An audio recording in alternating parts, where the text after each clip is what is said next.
El chirrido penetrante de los neumáticos y el estruendo de las sirenas rompieron la tranquila tarde en Maple Grove Circle. Desde mi garaje observé cómo 3 todoterrenos negros indistintivos doblaban la esquina a toda velocidad, con los motores rugiendo al detenerse bruscamente frente a mi casa. Agentes federales, con equipo táctico completo, salieron en tropel, como una nube de avispas furiosas, con las armas desenfundadas y movimientos precisos. De pie en el jardín delantero, con el comunicador aún pegado a la oreja, estaba la Ezra, Evelyn Hayes, presidenta de la Alianza de Propietarios, con su dedo perfectamente cuidado, apuntando directamente a mi puerta, y su rostro con una mezcla de triunfo y terror. Toda la escena se desarrolló en menos de 45 segundos desde que marcó el 911. Permítanme retroceder y explicar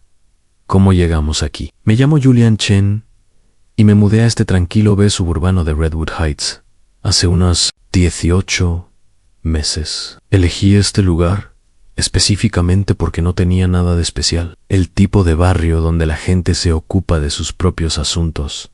O eso creía yo. Con lo que no contaba era con la señora Evelyn Hayes, una agente inmobiliaria de 52 años, que dirigía la Alianza de Propietarios con mano de hierro, envuelta en sonrisas pasivo-agresiva. Desde el primer día, Evelyn dejó claro que no Lakaya Bean. Quizás era porque era reservado, o quizás porque trabajaba a horas raras y recibía entregas a horas intempestivas. Ella se paraba junto a la ventana de su cocina con sus binoculares, sin siquiera intentar ocultar su vigilancia. Sabía que llevaba un cuaderno, documentando meticulosamente cada infracción percibida. Desde que mi césped estaba medio centímetro más largo de lo normal, hasta la vez que un camión de reparto se detuvo en mi entrada durante 6 minutos, en lugar de los 5 que exigía la alianza. La tarde en que todo se torció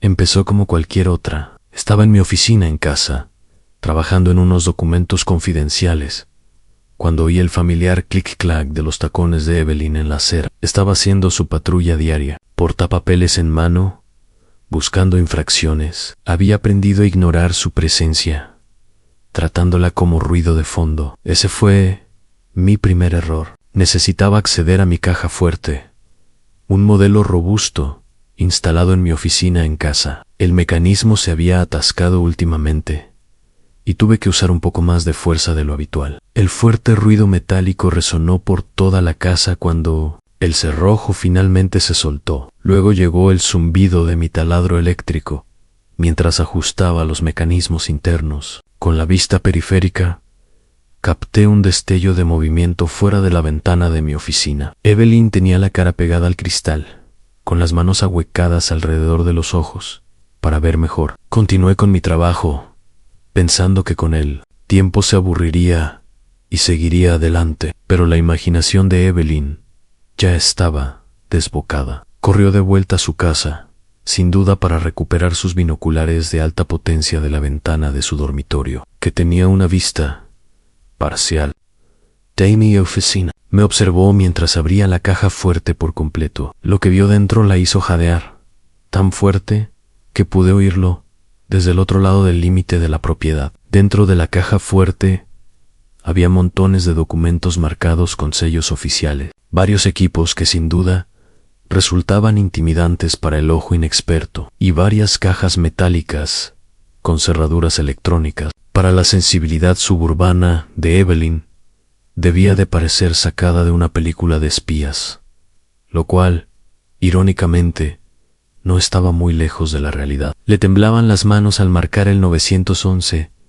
Podía oír su voz aguda resonando por el patio mientras hablaba con el operador. Usaba palabras como armas, dinero en efectivo, materiales químicos y amenaza terrorista. Afirmó haberme visto forzar una caja fuerte llena de lo que parecían ser bombas y documentos gubernamentales clasificados. El operador le pidió que repitiera eso último, y Evelyn insistió en que había visto documentos marcados como autaumenci secreto. Lo que Evelyn no sabía era que ciertas palabras clave en las llamadas de emergencia activan respuestas automáticas. Cuando alguien denuncia el robo de material clasificado o amenazas a la seguridad nacional, no se procesa por los canales normales. El operador le dijo a Evelyn que se quedara en línea y donde estaba. Esa debería haber sido su primera señal de que algo inusual estaba sucediendo. Todavía estaba ajustando la caja fuerte cuando oí acercarse los vehículos.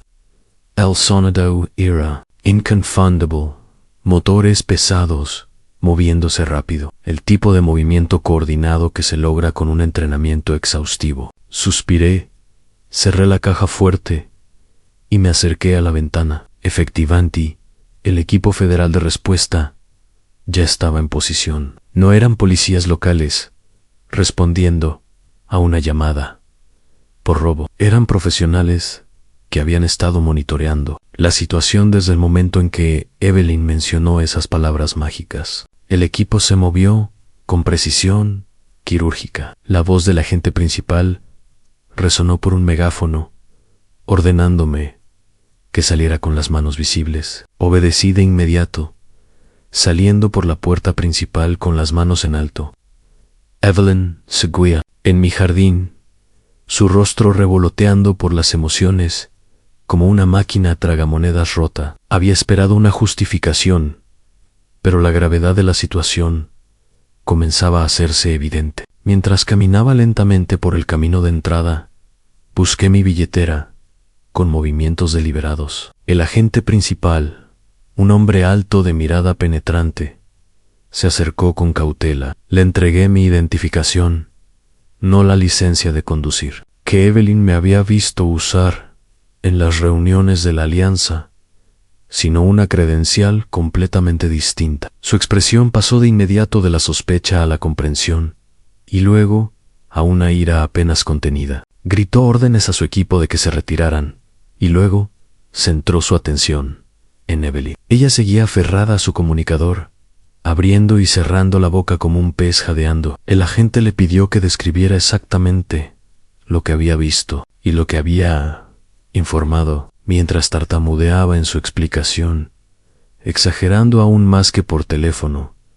Vi que el agente apretaba la mandíbula. De vuelta en mi casa, abrí la caja fuerte de nuevo, esta vez con varios agentes presentes. El agente principal, cuyo nombre era el director Harrison, examinó el contenido con mirada cómplice. Los documentos eran, en efecto, clasificados. El equipo era en efecto sensible, y todo lo que había en esa caja fuerte valía más que todas las casas de la calle juntas. Pero nada de eso era robado, y nada de eso era ilegal que yo lo poseyera. El director Harrison se volvió hacia mí con expresión de disculpa.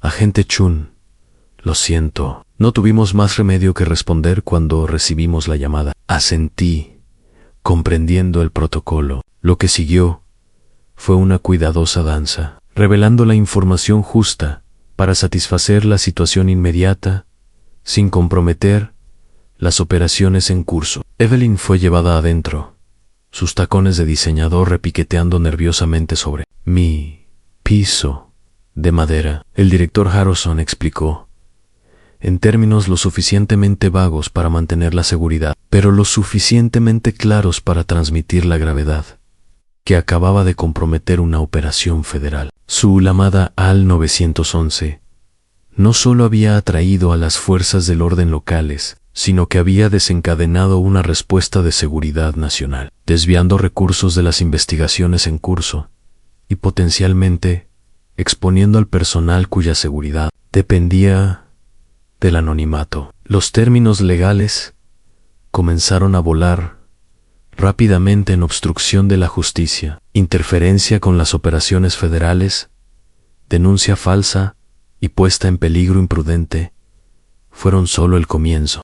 El rostro de Evelyn había pasado del rojo al blanco y luego a un verde enfermizo. Insistía en que solo estaba siendo una buena vecina que estaba protegiendo a la comunidad. El director Harrison no se lo tragaba. Ya había sacado a la luz. Su historial de quejas contra mí, un expediente tan grueso que podría usarse como tope de puerta. A medida que avanzaba la tarde, llegaron más agentes. Algunos vestían traje, otros uniformes que no reconocí. Todos miraban a Evelyn con una mezcla de desdén e incredulidad. Un agente subalterno se encargó de tomarle declaración completa, documentando meticulosamente cada instancia de su vigilancia, cada foto que había tomado, cada nota que había tomado sobre mis actividades. Lo que parecía una curiosidad inofensiva se convirtió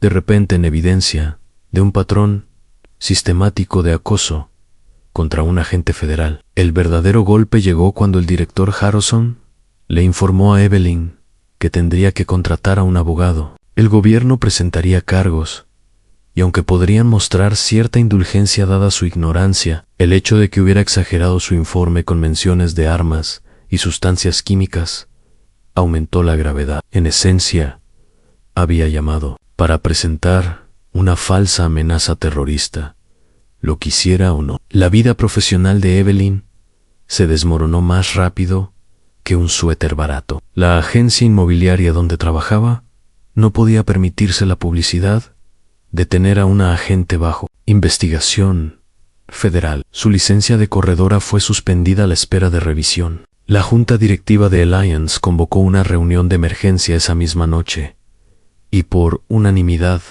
la destituyó de su cargo de presidenta. Algunos miembros de la junta eran exmilitares y comprendían la gravedad de lo que había hecho.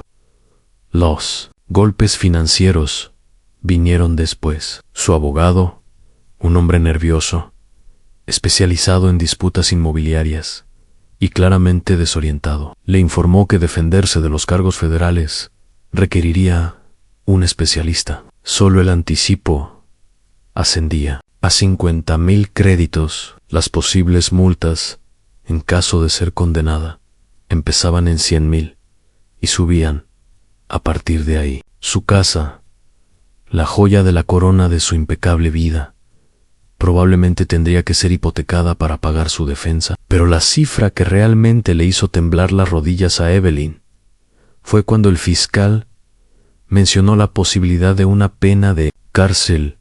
Interferir con las operaciones federales conllevaba una pena máxima de 5 años. Presentar una denuncia falsa que desencadenara una respuesta de seguridad nacional sumaba otros 3. La fiscal estaba considerando si su patrón de acoso constituía acecho a un agente federal, lo que podría añadir 5 más. Evelyn se desplomó en una silla en mi sala, completamente desprovista de energía. Murmuró algo sobre solo intentar mantener la seguridad del vecindario, pero ni siquiera ella parecía creerlo. La realidad se estaba imponiendo ante su necesidad de controlarlo todo, su obsesión por encontrar infracciones, su incapacidad para ocuparse de sus propios asuntos, finalmente la habían alcanzado, y a diferencia de una multa de la Alianza por hierba demasiado larga, no podía simplemente pagarla. Mientras los agentes federales se preparaban para irse, el director Harrison